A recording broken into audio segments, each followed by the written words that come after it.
Que Dieu, le Créateur, vous bénisse abondamment au nom qui est au-dessus de tout nom, Jésus-Christ, qui est notre médiateur entre Dieu et les hommes.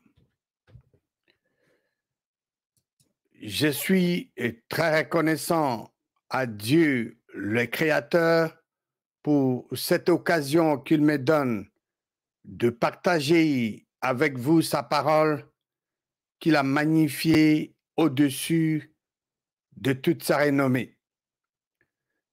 C'est moi, Tito Ngbanda. Bienvenue à cette émission qui dit la parole de Dieu. Aujourd'hui, nous allons examiner les Écritures pour répondre à la question suivante. Pourquoi votre nation ne gagne pas la guerre contre vos ennemis? Pourquoi votre nation ne gagne pas la guerre contre vos ennemis? Une très bonne question qui mérite une très bonne réponse. Nous allons dans la parole de Dieu pour mieux répondre à cette question. Nous allons en premier lieu considérer les récits de David, combattant pour l'armée d'Israël contre le Philistin. Ceci est arrivé avant qu'il ne devienne roi d'Israël. Le Philistin était toujours les ennemis d'Israël. Et en second lieu, nous allons voir la raison pour laquelle le prince de Philistin n'avait pas voulu que David aille sur le champ de bataille avec eux. Parce qu'à un certain moment de la vie, quand Saül pourchassait David, il cherchait à tuer David, David s'était réfugié chez le Philistin. Et il était proche du roi, le Philistin. Abordons maintenant notre premier point en considérant les récits de David combattant dans l'armée d'Israël contre le Philistin, qui étaient les ennemis d'Israël. Je venais de le dire. David avait combattu contre le Philistin en tuant le géant Goliath. Nous allons dans le livre de Samuel, 1 Samuel, chapitre 17. 1 Samuel, chapitre 17. Et nous allons lire le verset 8 à 10. Verset 8. Le Philistin, faisant allusion ici à Goliath, le Philistin s'arrêta et s'adressant aux troupes d'Israël rangées en bataille, il leur cria: pourquoi sortez-vous pour vous ranger en bataille? Ne suis-je pas le Philistin? Et n'êtes-vous pas des esclaves de Saül? Choisissez un homme qui descende contre moi. C'est un mensonge. Les enfants d'Israël n'étaient pas les esclaves de Saül. Il a menti. Et les mensonges viennent du diable. Verset 9. S'il peut me battre et qu'il me tue, nous vous serons assujettis. Mais si je l'emporte sur lui et que je le tue, vous nous serez assujettis et vous nous servirez. Verset 10. Le Philistin dit encore: je jette en ce jour un défi à l'armée d'Israël. Donnez-moi un homme et nous nous battrons ensemble. Verset 16, 1 Samuel chapitre 17, verset 16. Le Philistin s'avançait matin et soir, Goliath le géant, et il se présenta pendant 40 jours. Imaginez-vous, mais ce monsieur se présentait devant les enfants d'Israël, l'armée d'Israël pendant 40 jours, et personne n'osait les confronter. 1 Samuel 17, verset 24. À la vue de cet homme, tous ceux d'Israël s'enfuirent devant lui et furent saisis d'une grande crainte. La parole de Dieu dit que ceux d'Israël s'enfuirent, tous ceux d'Israël s'enfuirent devant lui et furent saisis d'une grande crainte. Ils étaient paniqués. 1 Samuel 17, verset 32. David dit à Saül que personne ne se décourage à cause de ce Philistin. Ton serviteur ira se battre avec lui. Le père de David, Ésaïe, l'avait envoyé pour voir l'état de santé, la situation de ses frères. Et il a entendu Goliath parler, s'adresser, lancer le défi à l'armée d'Israël. Et il s'est porté volontaire pour aller combattre Goliath. Très intéressant, n'est-ce pas? Nous allons maintenant lire le chapitre, donc toujours le 1 Samuel 17, versets 45 à 51. David dit aux Philistins, tu marches contre moi avec l'épée, la lance et le javelot. Et moi, je marche contre toi au nom de l'Éternel des armées, du Dieu de l'armée d'Israël que tu as insulté. Le Philistin avait osé non pas seulement insulter l'armée d'Israël, mais il avait insulté l'armée de Dieu, de l'Éternel. Et c'est ce que David lui rappelle, verset 46. Aujourd'hui, l'Éternel te livrera entre mes mains. Je t'abattrai et je te couperai la tête. Aujourd'hui, je donnerai les cadavres du camp de Philistins aux oiseaux du ciel et aux animaux de la terre. Et toute la terre saura qu'Israël a un Dieu. Cette déclaration de David a été faite par révélation que Dieu lui avait donnée pour donner tous ces détails aux Philistins. Dieu lui a communiqué, Dieu lui a fait voir ce qui va se passer lors de ce combat. Verset 47 de 1 Samuel 17. Et toute cette multitude. Ici, David continue à s'adresser aux Philistins, à Goliath. Il dit, et toute cette multitude, verset 47, saura que ce n'est ni par l'épée, ni par la lance que l'Éternel sauve. Car la victoire appartient à qui? La victoire appartient à l'Éternel. Et il vous livre entre nos mains. Verset 48. Aussitôt que le Philistin s'est mis en mouvement pour marcher au-devant de David, David courut sur les champs de bataille à la rencontre du Philistin. David a couru. Il était convaincu. Il avait la ferme conviction. Sur base de ce que Dieu lui a dit, il savait avec certitude qu'il allait vaincre Goliath. C'est pourquoi il a couru. Verset 49. Il mit la main dans sa gibecière, il prit une pierre et la lança avec sa fronte. Il frappa le Philistin au front et la pierre s'enfonça dans le front du Philistin qui tomba le visage contre terre. Ainsi, avec fronte et une pierre, David fut plus fort que le Philistin. Il le terrassa et lui ôta la vie sans avoir d'épée à la main. Verset 51. Il courut, s'arrêta près du Philistin, se saisit de son épée qu'il tira du fourreau, le tua et lui coupa la tête. Le Philistin, voyant que leur héros était mort, prirent la fuite. Vous voyez les détails que Dieu nous a donnés dans ce passage. David a couru. La parole de Dieu dit qu'il s'arrêta près du Philistin. S'est saisi de son épée, s'est saisi de l'épée de Goliath qu'il tira du fourreau. Il tua Goliath, lui coupa la tête. Et qu'est-ce qui est arrivé? La conséquence de cette action de David, les Philistins, voyant que leur héros était mort, prirent la fuite. Ils ont fui. Ils ont fui parce que ils ont vu que leur héros était mort. Il ne pouvait plus revenir à la vie.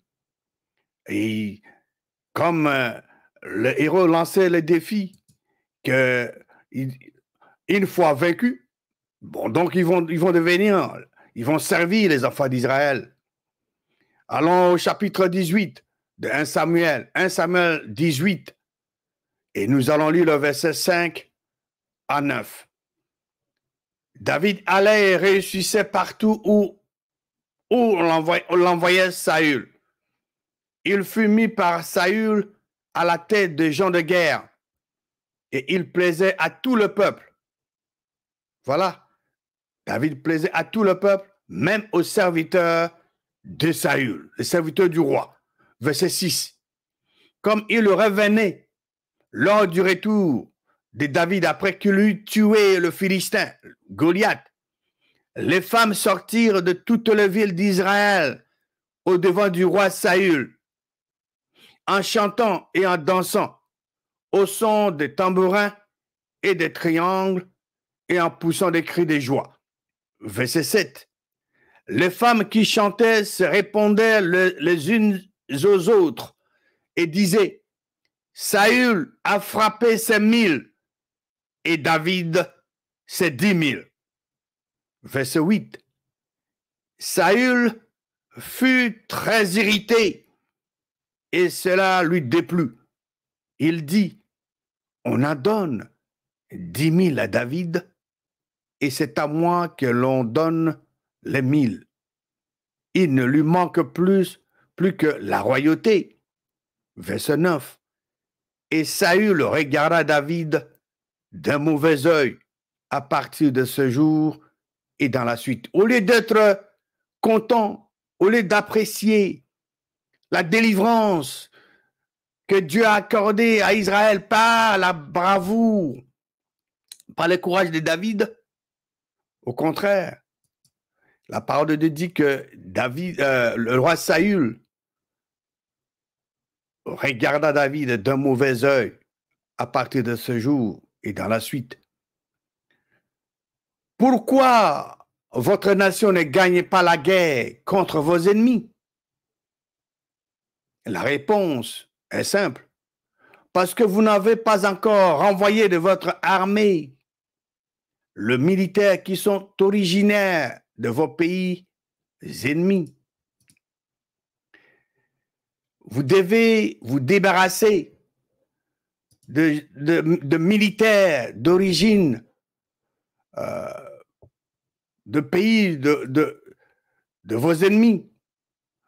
Nous allons maintenant voir la raison pour laquelle le prince de Philistin n'avait pas voulu que David aille sur le champ de bataille avec eux. Je vous disais tout à l'heure que Saül cherchait à tuer David. Et David, à un certain moment, s'était réfugié chez le Philistin. Il était introduit chez le roi de Philistin.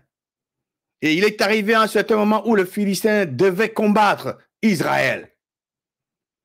Et nous allons lire, parce que le roi de Philistin avait pris David avec lui pour qu'il aille combattre Israël avec lui. Donc, il devait être du côté des Philistins. Lisons la parole de Dieu, 1 Samuel, chapitre 29, versets 1 à 3. Le Philistin rassemblait toutes leurs troupes à Aphek, et Israël campa près de la source de Jezreel.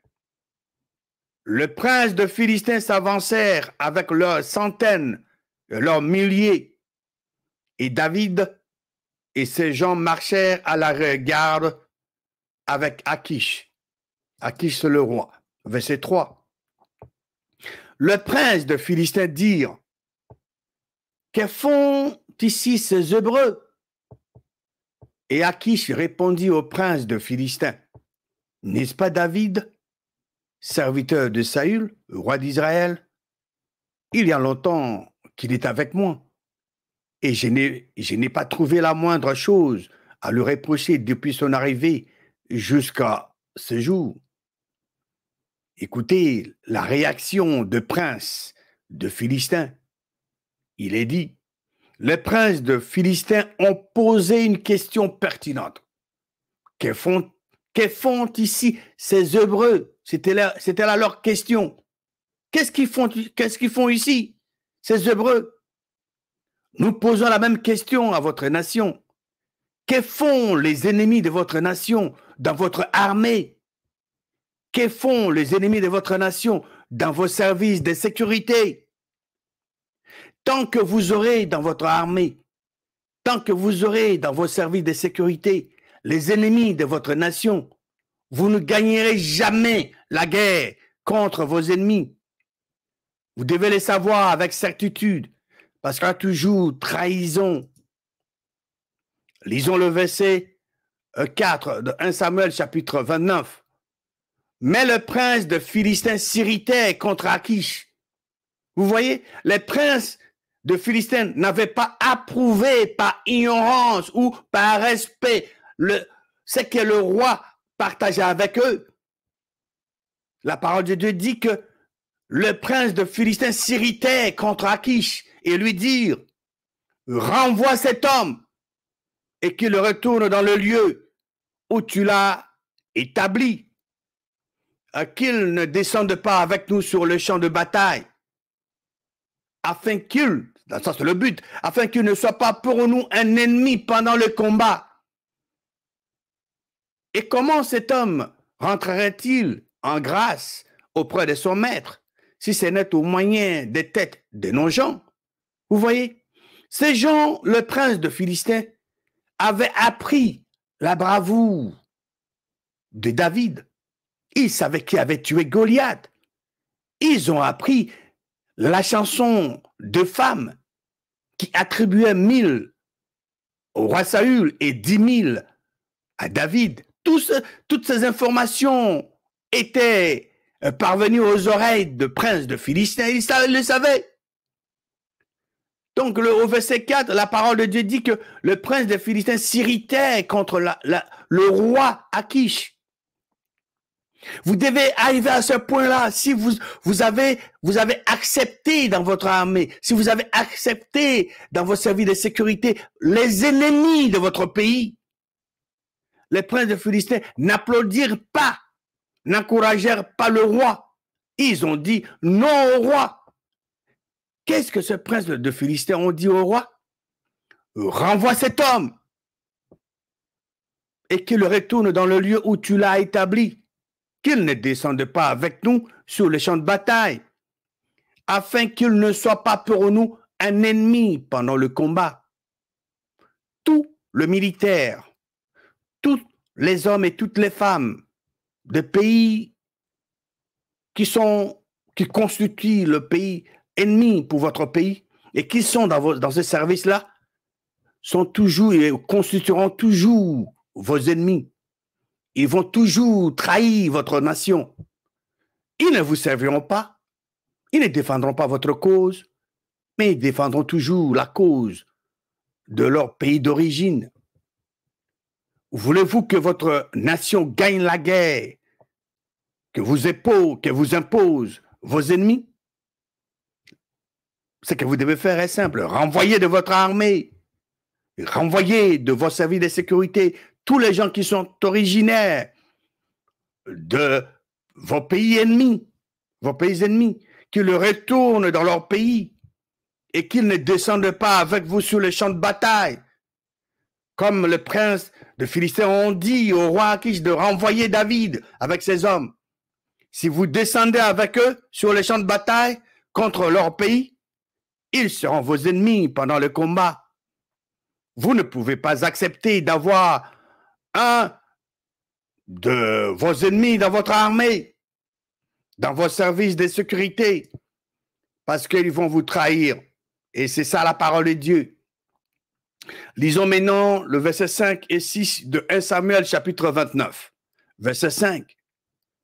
Maintenant, le prince de Philistin continue. N'est-ce pas David pour qui l'on chantait en dansant? Saül a frappé ses 1000 et David ses 10 000. Le prince de Philistin rappelait au roi les chants des enfants d'Israël pour David et Saül. Verset 6. Qu'est-ce que le roi a fait? Le roi de Philistin, Achish, appela David et lui dit, l'Éternel est vivant, tu es un homme droit, et j'aime à te voir aller et venir avec moi dans le camp, car je n'ai rien trouvé de mauvais en toi depuis ton arrivée auprès de moi jusqu'à ce jour.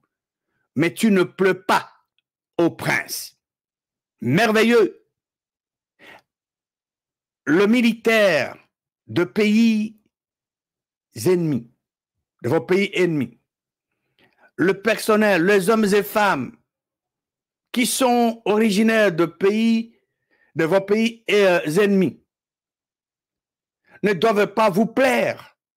Ici, qu'est-ce que le prince de Philistin dit? Il dit, le roi dit à David, tu ne plais pas au prince. Le roi Achish dit, mais tu ne plais pas au prince. Si les originaires de vos pays ennemis qui sont dans votre armée ou dans vos services de sécurité vous plaisent, alors vous ne pouvez pas compter sur l'appui du vrai Dieu. Vous savez avec certitude que ces gens sont vos ennemis. Ils ont servi dans les armées ou dans les services de sécurité de vos ennemis, mais vous les acceptez dans votre armée, vous les acceptez dans vos services de sécurité. Sachez que vous n'allez pas gagner la guerre contre ce pays-là. Ils vous gagneront toujours. C'est avec conviction que je vous le confirme, parce que la parole de Dieu ne ment point. Les hommes mentent, mais Dieu ne ment jamais. Ce que Dieu a dit dans sa parole va toujours s'accomplir. Verset 7 de 1 Samuel 29, il dit, le roi continue à parler à David, retourne donc et va-t'en en paix pour ne rien faire de désagréable aux yeux de prince, de Philistins. Qu'est-ce que vous faites à vos ennemis que vous avez acceptés dans votre armée, que vous avez acceptés dans vos services de sécurité, quand ils vont faire des choses désagréables sous vos yeux? Verset 8, David dit à Achish, mais qu'est-ce que je fais? Et qu'as-tu trouvé en ton serviteur depuis que je suis auprès de toi jusqu'à ce jour, pour que je n'aille pas combattre les ennemis de mon Seigneur le roi? Verset 9, Achish répondit à David, je le sais, car tu es agréable à mes yeux comme un ange de Dieu. Mais le prince de Philistin dit, il ne montera point avec nous pour combattre. Ils étaient clairs et ils avaient raison. Ces gens-là ne doivent pas monter avec vous pour combattre leur pays. Vous ne devez pas accepter d'avoir ces gens-là qui sont venus de pays ennemis. Vous ne pouvez pas le mettre dans l'armée, dans vos services de sécurité. Et puis vous dites que vous allez combattre leur pays, mais vous n'allez pas gagner. Ils vont donner toutes les informations, tous vos plans de combat, tous les détails à leur pays d'origine. Vous serez écrasés. Verset 10. Le roi Achish continue à s'adresser à David. Ainsi lève-toi de bon matin, toi et les serviteurs de ton maître qui sont venus avec toi. Levez-vous de bon matin et partez dès que vous verrez la lumière. Verset 11. David et ses gens se levèrent de bonne heure pour partir dès le matin et retourner dans le pays de Philistin. Et le Philistin montait à Israël. Vous allez remarquer que les combats qui ont eu lieu sans David, les Philistins ont gagné cette bataille. Quelle est la solution pour votre nation? Il faut dire aux militaires qui sont originaires de vos pays ennemis de rentrer chez eux. Ils ne doivent pas faire partie de votre armée. Ils ne doivent pas faire partie de vos services de sécurité. Ils vont détruire votre armée. Ils vont détruire tous vos systèmes de sécurité, de défense. Après avoir fait cela, comme je venais de le dire, après avoir donné des ordres, après avoir dit à David que le Philistin ne l'aimait pas, bon, donc, il est rentré. les Philistins sont allés à la guerre contre Israël. Et ils ont gagné la guerre. Ça a été à la tête du pays en ce moment-là. Ils ont gagné la guerre. Nous avions posé la question, pourquoi votre nation ne gagne pas la guerre contre vos ennemis? Nous avions dit que parce que vous avez au sein de votre armée les militaires de vos pays ennemis. Vous avez, je peux dire d'une manière claire, parce que vous avez au sein de votre armée les militaires ennemis, parce que vous avez au sein de vos services de sécurité, services de défense, les hommes et femmes originaires de vos pays ennemis. Qui sont vos ennemis? Bien sûr. Vous devez les identifier dans vos services de sécurité dans l'armée. Vous devez identifier tous ceux-là qui ont servi dans l'armée de vos ennemis, dans les services de défense de vos ennemis, et qui sont dans vos armées, dans votre armée, qui sont dans vos services de sécurité, les identifier et les renvoyer chez eux. Vous devez être irrité contre toute personne qui accepterait que le militaire de vos pays ennemis soit admis dans votre armée. Vous devez être irrité contre toute personne qui accepterait que les hommes et femmes de pays ennemis soient acceptés dans vos services. C'est pour éviter la trahison que vous devez faire cela, parce que ces gens-là vont toujours trahir. Quelle est la solution la plus excellente pour pour résoudre ce genre de problème? Pour éviter la trahison, pour éviter d'être poignardé dans le dos, renvoyez de votre armée ces hommes et femmes et que ce militaire retourne dans leur pays respectif. Pour éviter la trahison, pour éviter d'être poignardé dans le dos, renvoyez de votre armée ces hommes et femmes et que ce militaire retourne dans leur pays d'origine, dans leur pays respectif. Qu'ils ne fassent plus partie de vos forces de sécurité, qu'ils ne fassent plus partie de vos forces de défense, qu'ils ne descendent pas avec vous sur les champs de bataille, afin qu'ils ne soient pas pour vous des ennemis pendant les combats. Que Dieu vivant et vrai vous bénisse abondamment au nom triomphant de Jésus-Christ.